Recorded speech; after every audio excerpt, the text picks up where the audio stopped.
I've got a pile of hardware next to me, and I was able to get all of this for under $70.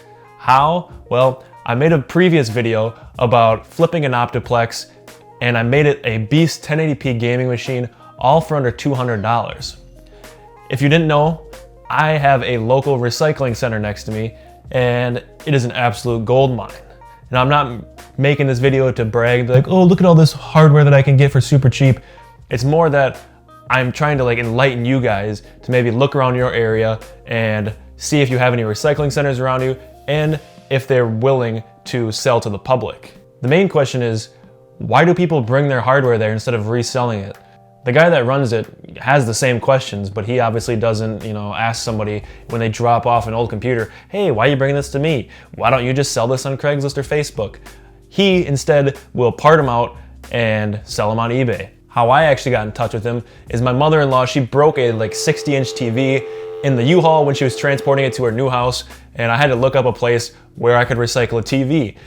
Just Google searched it, it came up, I went there, I brought him the TV, and I just asked, hey, do you guys happen to sell to the public? And he's like, yeah, let me get you in contact with this guy over here quick. And I went back there, I literally walked around the corner and heaven.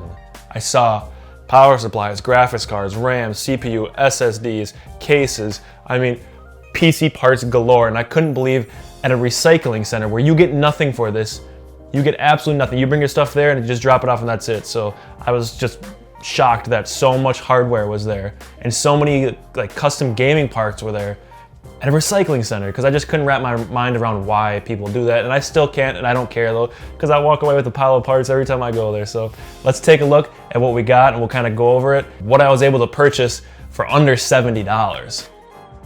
So what I was able to come up with is two of the 2.5 inch, these are actually hard drive mechanical drives, 750 gigabytes a piece.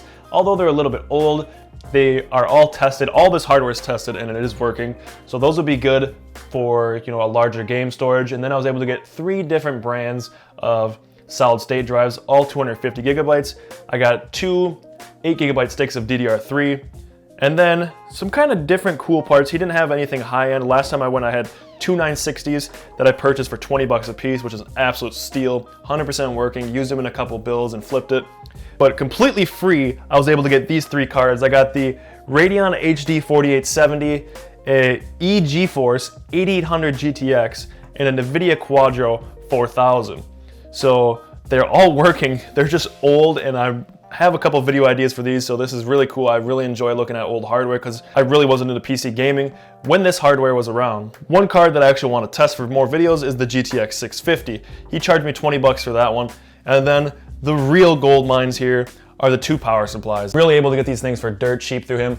I paid 10 bucks for each of these, so 20 bucks total. The first one is a Corsair GS800, and I'm currently looking to upgrade to the 3000 series graphics card, so I'm going to be using this in my own build. This is tested and working, all this is. And then the other one is a Corsair CX430, which is absolutely perfect for putting in Optiplex builds and then getting that 24 pin to 8 pin adapter for the motherboard, and then you can throw in any aftermarket graphics card. You don't have to rely on sole power from the PCIe Express slot, so it gives me a lot more options when I'm selling Optiplexes. So I have a Quadra FX 3800 that I made a video on before, and it seemed to be like a really well liked video. I got a lot of views really fast, and I saw this one, the Quadra 4000, which is a little bit step up. I think it's maybe a year newer. I figured I have to try this just because I think people are gaming on these. I don't know why, but they are. The Radeon HD 4870, I'm not sure about this thing.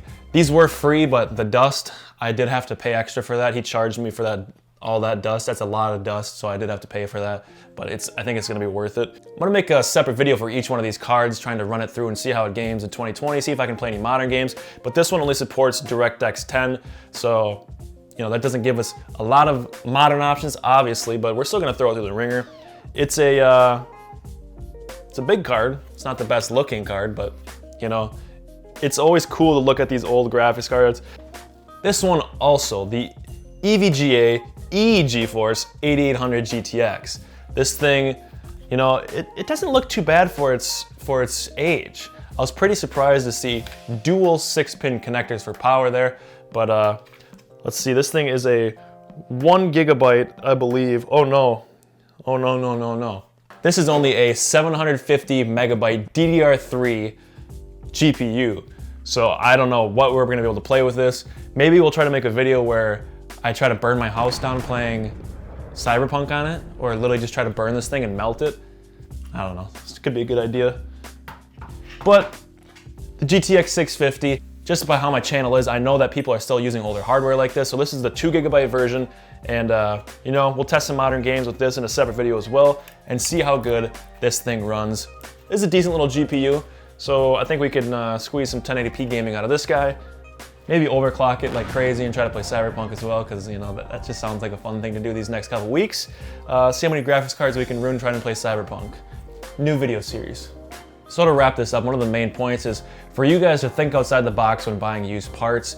And if you can find Optiplexes and you can find a recycling center, it is a great way to make extra money. I can make these systems for under 200 bucks, and if I throw like a 960 and I've been selling them for like $450, $400, you know, sometimes $350. Just depends what kind of hardware I have in there, how big the power supplies are, stuff like that, how much storage is in it, how many gigabytes of RAM I have. But it's easily doubling my money almost every time I sell one. So if you can do that, it is a great way. It's a fun way to get involved in PCs as well. So if you guys are interested in this kind of stuff, make sure to give it a thumbs up, subscribe for more. I'm gonna try to go to the recycling center, maybe like every 2 weeks, see what I can get. Try to convince them to let me bring a camera in there and show you guys just what we're working with and just how cool this place is. So that's it for today's